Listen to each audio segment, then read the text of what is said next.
Hello everyone, I am doctor Sunita और ये मेरा चैनल है डेली टैरो। और इस बार व्यूअर्स के रिक्वेस्ट पर, सब्सक्राइबर्स के रिक्वेस्ट पर हम अपनी मंथली रीडिंग्स हर महीने की और हर राशि की पूरी कोशिश करेंगे कि हम उसे अपलोड कर सकें। और ये आपकी मंथली रीडिंग्स हैं मंथ जुलाई की, और हम कोशिश करेंगे कि आने वाले टाइम में हम कई वीडियोस आपके लिए हिंदी में भी बिल्कुल करें। तो ये कार्ड्स मैंने आप लोगों के लिए पहले ही मेडिटेट करके निकाले हुए हैं, ताकि हम स्ट्रेट अवे जब वीडियो करें तो आपकी जुलाई मंथ की रीडिंग हम स्ट्रेट कर सकें। और आपको जो भी इस विषय में पूछना है, इस रीडिंग के विषय में आप कुछ कहना चाहते हैं, आप मुझे कमेंट सेक्शन में लिख के बता सकते हैं। तो ये रीडिंग है राशि मेष की, एरीज़ की, for the month of July 2021। तो इस महीने की हमारी एनर्जीज़ हैं कॉर्नकोपिया। ये कार्य बताता है कि आपको बहुत ज़्यादा इस महीने आप कोई भी चीज़ में बेनिफिट चाहते हैं, आप बहुत टाइम से कोशिश कर रहे हैं, आप एफ़र्ट कर रहे हैं कि आपको कुछ मिल जाए, आप ग्रोथ चाहते हैं, आप चाहते हैं आपकी प्रमोशन हो जाए, आप चाहते हैं कि बहुत टाइम से आप वर्क बहुत हार्ड कर रहे हैं। इस पर्टिकुलर मंथ की एनर्जी, जुलाई मंथ की एनर्जीज़ आपके बहुत सारे फ्रूट्स, हैप्पीनेस और बेनिफिट्स को लेकर आएगी। और इवन आपके एंजल कार्ड्स भी यही बताते हैं कि जो भी आपकी इच्छा है, जो भी आपकी मनचाही इच्छा है related to your professional life, आप चाहते हैं एक मनचाही नौकरी, आप चाहते हैं अपने अपने हिसाब से आप बिज़नेस खोलना चाहते हैं, आप कुछ भी करना चाहते हैं, एंजल्स क्लियर है उसमें कि वो चीज़ आपको बहुत जल्दी नियर फ्यूचर में मिलनी ही मिलनी है। तो एरीज़ के लिए, मेष राशि के लिए ये मंथ बहुत ही फ्रूटफुल है और इसमें बहुत सारे बेनिफिट्स होने की पूरी आशा है। तो अब हम ये देख लेते हैं वीक वाइज कि आपका जुलाई मंथ कैसा रहेगा। तो वीक वन में इस पर एम्फोसिस है कि आप ज़्यादा से ज़्यादा अपने स्पिरिचुअल ग्रोथ पर ध्यान दें, आप ज़्यादा से ज़्यादा अपनी मेडिटेशन पे ध्यान दें। और अगर आपको लग रहा है कि आप अपना कोई काम बहुत मेहनत से कर रहे हैं लेकिन वो फिर भी नहीं बन रहा, तो आप ये ज़रूर ध्यान दें कि मेडिटेशन जितना आप करेंगे, जितना आप शांत रहेंगे और आप मेडिटेशन करेंगे, वो चीज़ें बहुत जल्द आपके लिए खुलेंगी। और इस मैसेज को हम डिटेल में भी देख लेते हैं।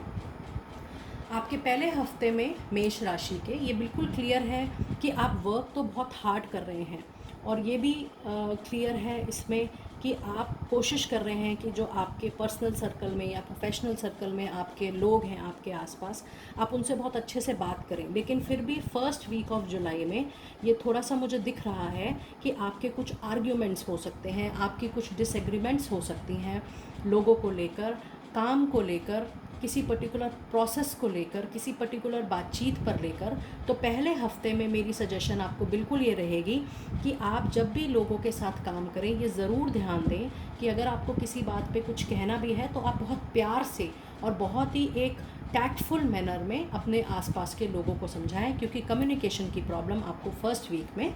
हो सकती है। अब बात करते हैं सेकेंड वीक ऑफ जुलाई की। तो ये हमें बताता है कि क्योंकि आप बहुत मेहनत ऑलरेडी कर रहे हैं, तो थोड़ी हेल्प आप अपने फ्रेंड सर्कल से भी ले सकते हैं, रिलेशनशिप से भी आपको हेल्प मिलने की पूरी उम्मीद है। इसमें ये देखना बहुत ज़रूरी है कि आप उस हेल्प को सीख करें। अगर आप चाहते हैं कि आपको कोई हेल्प करे, तो आपको ये सामने से बताना भी पड़ेगा कि आप लोगों की हेल्प चाहते हैं। और इस हफ्ते को हम थोड़ा सा डिटेल में देख लेते हैं। ये हफ्ता बहुत ही फ्रूटफुल है मेष राशि वालों के लिए, क्योंकि ये बताता है कि जो भी आपकी मनचाही इच्छा है, जो भी आपकी मनचाही विश है, कुछ डिज़ायर है, specially related to your professional life, इसमें ये बिल्कुल क्लियर है कि आपका सेकेंड वीक ऑफ जुलाई से आपको बहुत प्रॉस्पेरिटी मिलने की, आप जो मनचाहा जॉब चाहते हैं, मनचाहा बिज़नेस खोलना चाहते हैं, या बहुत टाइम से आप मेहनत कर रहे हैं और जिस फल की, जिस प्रमोशन की आपको उम्मीद है, इन कार्ड्स में ये क्लियर है कि आपको सेकेंड वीक ऑफ जुलाई में उसकी मिलने की बहुत पॉसिबिलिटीज़ है। और इसमें ये कार्ड स्पेशली बताता है कि आपकी पार्टनरशिप हो सकती है, आपकी कोलैबोरेशंस हो सकती हैं, आप लोगों के साथ मिलकर कुछ नया काम शुरू कर सकते हैं, और आप लोगों के साथ मिलकर अपने ऑफिस में एक टीम वर्क के तौर पर भी एक प्रोजेक्ट पे काम कर सकते हैं। तो second week of July Aries के लिए बहुत ही फ्रूटफुल है, और ये प्रोफेशनल फ्रंट से बहुत ही लाभदायक एक वीक है। वीक थर्ड में हम ये देखेंगे कि आपकी ड्रीम्स फुलफिलमेंट की बहुत ज़्यादा पॉसिबिलिटी है। सेकेंड वीक से थर्ड वीक तक आते आपके जो भी आप प्रोसेस पे काम कर रहे हैं, चाहे नई जॉब मिलने की, चाहे नया कोई बिज़नेस प्रोसेस मिलने की, पूरी उसमें पॉसिबिलिटीज़ हैं कि आप उस तरफ चलें। और अगर हम इसे डिटेल में देखेंगे तो हम ये भी देख रहे हैं इसमें कि कुछ एरीज़ वालों के लिए ऐसा भी है कि आपने ज़रूरत से ज़्यादा काम अपने ऊपर ले रखा है। और ये कार्ड मुझे ये भी बताता है कि जो काम दूसरों की रिस्पॉन्सिबिलिटी है, या जो काम दूसरों को करना चाहिए, या जो काम हमें लगता है कि हमारा नहीं है लेकिन फिर भी हमारे इंटरफेरेंस से या हमारी गाइडेंस से वो काम अच्छा हो सकता है, तो हमें ये देखना है कि हम ओवर बर्डन तो नहीं हो रहे, या हमारे आसपास के जो सर्कल हैं कहीं वो परेशान तो नहीं हो रहे। तो ये हमें देखना बहुत ज़रूरी है थर्ड वीक ऑफ जुलाई में कि अगर हम काम को मैनेज करने के लिए, कंट्रोल करने के लिए कोशिश कर रहे हैं, तो बहुत ज़्यादा अपने ही शोल्डर्स पर काम को ना लें। और इसमें ये भी है थर्ड वीक ऑफ जुलाई में कि आप कोई भी चीज़ जो पहले आप कोशिश कर रहे थे, आपसे मैनेज नहीं हो पा रही थी, आप बहुत हार्ड वर्क कर रहे थे, वो मिल नहीं रही थी, चीज़ें आपके कंट्रोल में नहीं आ रही थी और मूवमेंट नहीं हो रही थी किसी काम में, तो थर्ड वीक ऑफ जुलाई तक आते आते आप ये पाएंगे कि उन कामों में मूवमेंट्स भी होगी। ये definitely related to your professional life है। आप ये देखेंगे कि उन कामों से आपकी ग्रोथ भी हो रही है, चीज़ें कंट्रोल में आ रही हैं, आप मैनेज कर पा रहे हैं। और ये कार्ड हमें ये भी बताता है कि जो एरीज़ फंड्स अरेंजमेंट के लिए कोशिश कर रहे हैं, अगर आप कुछ घर खरीदना चाहते हैं या कोई और एसेट खरीदना चाहते हैं, ये कार्ड क्लियरली बताता है कि आपकी मूवमेंट फंड अरेंजमेंट में बिल्कुल होगी, और आप जो भी चाहते हैं फंड अरेंजमेंट करना वो बिल्कुल पॉसिबल है थर्ड वीक ऑफ जुलाई में। और फोर्थ वीक ऑफ जुलाई में हम ये देखते हैं कि आप, ये बिल्कुल क्लियर है इस कार्ड से कि कुछ ऐसी चीज़ें चल रही हैं आपके माइंड को या आपके हार्ट को जो कि एक अननेसेसरी वरी है। कुछ ऐसा आपके प्रोफेशनल लाइफ में या थोड़ा बहुत थोड़े लोगों के लिए पर्सनल लाइफ में, जिसे कहते हैं कि परेशानियां तो थोड़ी बिल्कुल हैं लेकिन हम उसे ज़रूरत से ज़्यादा ले लेते हैं। तो ये देखना हमें ज़रूरी है कि हमने अननेसेसरी अपने ऊपर कोई बर्डन ना लिया हो, क्योंकि हम थर्ड वीक में भी इस चीज़ को देख रहे थे कि हम ज़रूरत से ज़्यादा अपने ऊपर बर्डन ले रहे थे। तो जब आप जुलाई के एंड तक आएंगे तो ये आप खुद भी रियलाइज़ करने लगेंगे कि बहुत सारी ऐसी चीज़ें हैं जिस पे आप अननेसेसरी अपने शोल्डर्स पर ले रहे थे, अपने सर पर ले रहे थे, आप चीज़ों को खुद रिजॉल्व करना चाह रहे थे, और एंड में आप ये देखेंगे कि वो वरीज़ जो हैं वो कहीं भी आपके आउटकम या आपके डिज़ायर से मैच नहीं कर रही है। तो अल्टीमेटली आप फिर वही सोचेंगे कि आपने इतनी ज़्यादा वरी क्यों करी। तो इसीलिए आप ये ध्यान दें कि अगर आप काम कर रहे हैं तो कोशिश करके उसको डिस्ट्रीब्यूट करें, ताकि आप मेनली अपना ही काम करें और जिनका जो काम हो वो उन्हें करने दीजिए। और ये देखते हैं कि ये कार्ड हमें डिटेल में क्या बताता है। तो we have 2 of swords, we have page of pentacles and we have queen of swords. तो ये कार्ड्स हमें बताते हैं कि आप पूरी कोशिश करेंगे कि थिंग्स आपके कंट्रोल में आ जाएं और आप उसे अच्छे से मैनेज कर सकें। लेकिन फिर से मैं एक बात दोहराना चाहूँगी कि क्योंकि ये सॉर्ड्स है और सॉर्ड्स का बहुत हद तक मतलब हमारी कम्युनिकेशन से होता है, इस समय हमें देखना होता है कि हमारी कोई कही हुई बात किसी को कड़वी ना लगे, किसी को बुरी ना लगे और हमारा काम भी बन जाए। और पेज ऑफ पेंटिकल्स तो इसमें बहुत ही बेनिफिट का कार्ड है। ये हमें ये बताता है कि अगर आपने किसी भी चीज़ के लिए अप्लाई किया है, कोई करियर के लिए अप्लाई किया है, जॉब के लिए अप्लाई किया है, बिज़नेस के लिए अप्लाई किया है, तो पेज ऑफ पेंटिकल्स का क्लियर मतलब है कि या तो आपको कोई मैसेज आएगा या फ़ोन कॉल आएगा या आपको ईमेल कॉल आएगा, बट डेफिनेटली उसमें मूवमेंट ज़रूर होगी। और आपकी रीडिंग में एक बात बहुत अच्छी है कि आपके पेज ऑफ पेंटिकल भी हैं और आपका नाइट ऑफ पेंटिकल भी है। इसका क्लियर मीनिंग ये है कि आपको प्रोफेशन से रिलेटेड, करियर से रिलेटेड, जॉब से रिलेटेड, बिज़नेस से रिलेटेड, पार्टनरशिप से रिलेटेड, या अगर आपकी क्लाइंट हैंडलिंग है उससे रिलेटेड आपको डेफिनेटली मैसेज आएगा और आपके काम में जो काम आप चाहते हैं आपका बन जाए, उसमें मूवमेंट ज़रूर आएगी, क्योंकि आपके एनर्जी के कार्ड्स बहुत ही क्लियर थे और कॉर्नाकोपिया का कार्ड बहुत ही पॉजिटिव और स्ट्रॉन्ग कार्ड होता है, जो डेफिनेटली बताता है कि जो हमारी डिज़ायर्ड है विश है उसमें हमें बरकत ज़रूर होगी, उसमें कन्फर्मेशन है कि हमें फ्रूट्स ज़रूर मिलेंगे। फ्रूट्स हमारे हार्ड वर्क के, फ्रूट्स हमारे विश के, कि अगर हमने कोई ड्रीम जॉब विश करी है या प्रोजेक्ट विश किया है या बिज़नेस विश किया है, वो हमें ज़रूर मिलेगा। और एंजल्स ने ये हमें पहले ही क्लियर बताया है कि ये डेफिनेटली जो भी इस टाइम इस मंथ में आप विश कर रहे हैं या आपने थोड़े दिन पहले विश किया है, वो नियर फ्यूचर में आपका डेफिनेटली कंप्लीशन पर ज़रूर आएगा। और ये एक एक्स्ट्रा कार्ड है जो मेडिटेशन में निकला, वो मैं आपको ज़रूर बताऊंगी। And it is a card of justice.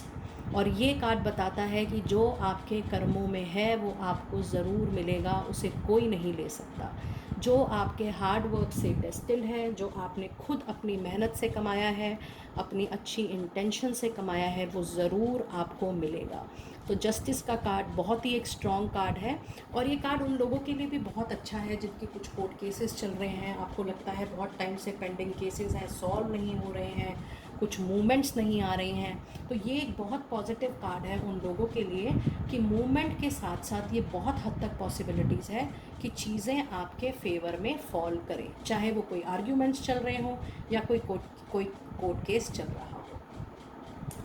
और अब हम ये देखते हैं कि आपके डिवाइन मैसेजेस क्या थे। ये पहला कार्ड डिवाइन मैसेजेस का था चिल्ड्रन के लिए, जो कि ये बताता है कि जो लोग फैमिली एक्सटेंशंस के लिए देख रहे हैं, जो लोग फैमिली प्लान कर रहे हैं, ये डेफिनेटली उनके लिए एक गुड न्यूज़ का कार्ड है। और ये कार्ड उनके लिए भी बहुत बेनिफिशियल है जो लोग एजुकेशन इंडस्ट्री से जुड़े हैं। आप स्कूल में हैं, आप कॉलेज में हैं, आप किसी यूनिवर्सिटी में पढ़ाते हैं, आप एजुकेशन इंडस्ट्री से रिलेटेड हैं, तो ये कार्ड बहुत ही फ्रूटफुल है आपके लिए कि अगर आप इस एजुकेशन इंडस्ट्री से जुड़े हैं या आपका प्रोफेशन इस एजुकेशन इंडस्ट्री से जुड़ा है, तो बहुत हद तक पॉसिबल है कि वो आपके लिए एक लक का सिंबल साबित हो।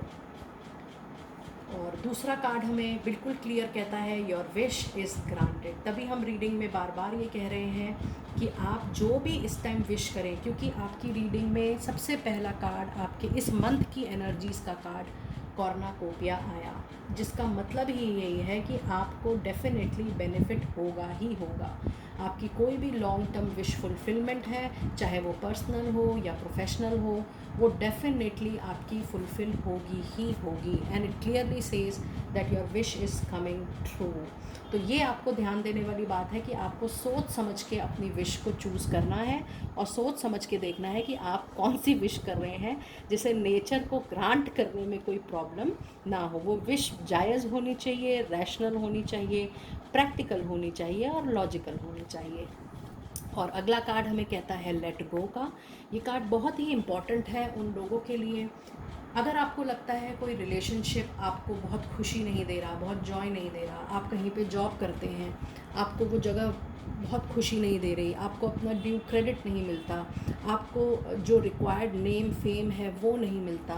आप जितनी मेहनत करते हैं उतना आपको नहीं मिल रहा, या ऐसा कोई बिज़नेस जिसमें आप बहुत टाइम और अपना एनर्जी, टाइम, एफर्ट, मनी लगा चुके हैं, वो आपको नहीं मिलती, तो एंजल्स हमें क्लियरली कह रहे हैं कि हमें उसको लेट गो करना चाहिए। अब चाहे वो कोई सिचुएशन हो, चाहे कोई रिलेशनशिप हो, चाहे आप वहाँ जॉब करते हो, चाहे वो आपका बिज़नेस हो। अब इसका मतलब ये नहीं है बिल्कुल कि अगर आप जॉब कर रहे हैं और अगर आपको वहाँ पे आपको क्रेडिट नहीं मिल रहा या आपका ड्यू शेयर नहीं मिल रहा तो आप अचानक से छोड़ दें, ऐसा नहीं। अगर आपको लगता है कि जहाँ आप काम कर रहे हैं या आपका बिज़नेस फ्लरिश नहीं कर रहा, तो पहले आप अपना कोई दूसरा अरेंजमेंट करिए और जैसे जब वो अरेंजमेंट आए तब आप अपने करंट ऑप्शन को लेट गो कर सकते हैं। ये बहुत ही क्लियर कार्ड है और ये बिल्कुल दिख रहा है कि आपने बहुत स्ट्रगल किया है, बहुत हार्ड वर्क किया है और उन्हीं चीज़ों से जिसको आपको रेसिप्रोकेशन एक्सपेक्टेशंस हर इंसान की है। आप जॉब करेंगे, आप बिज़नेस करेंगे, आपकी एक्सपेक्टेशंस बिल्कुल होगी, लेकिन अगर आपको लगता है कि वो एक्सपेक्टेशंस बिल्कुल भी फुलफ़िल नहीं हो रही, तभी आप उस जॉब को या बिज़नेस को लेट गो करिएगा, लेकिन दूसरा अरेंजमेंट हो जाए उसके बाद। और अगले मैसेजेस हमें बताते हैं कि आप पैशन एंड प्लेजर,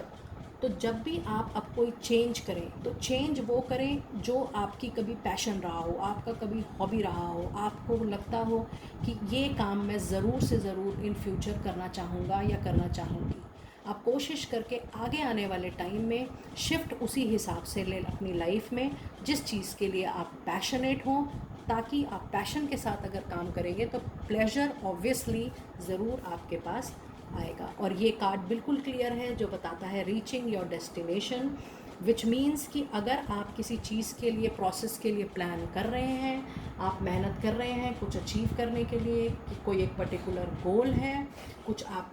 पाना चाहते हैं, ये कार्ड बिल्कुल क्लियर है कि बहुत कम टाइम में, क्योंकि एंजल्स ने हमें पहले ही बताया that you are reaching to your goal in near future, in near months. तो ये बिल्कुल क्लियर है कि कुछ ही महीनों में जो भी आप चाहते हैं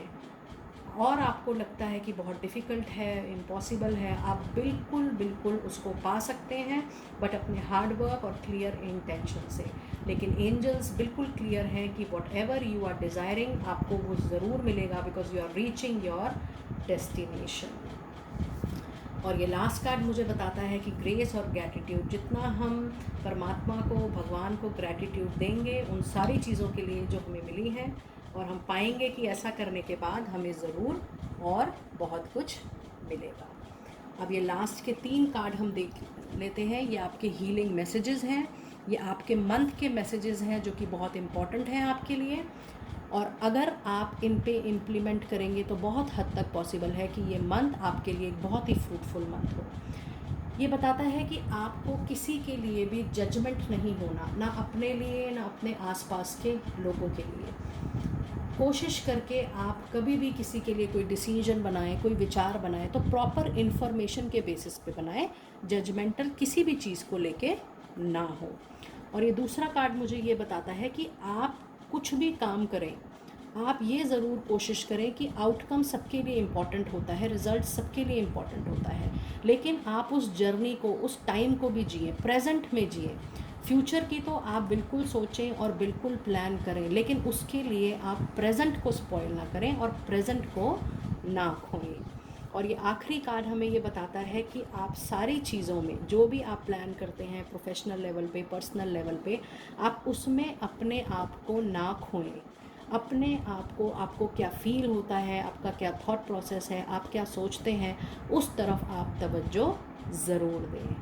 तो डियर फ्रेंड्स, ये थी आपकी रीडिंग एरीज़ के लिए, मेष राशि के लिए, जुलाई मंथ के लिए, जुलाई 2021 के लिए। मुझे ज़रूर बताएं कि आप इस रीडिंग से कितना रेजोनेट कर रहे हैं, और हम कोशिश करेंगे कि आगे हम बहुत सारे वीडियोस हिंदी में भी करें। और आप प्लीज़ चैनल को सब्सक्राइब कर लीजिएगा और नोटिफिकेशंस प्लीज़ ज़रूर ऑन करिएगा, so that whenever I put new videos, जब भी मैं दूसरी वीडियोस डालूँ, आप डेफिनेटली टाइमली उसको देख सकें। Thank you and be blessed.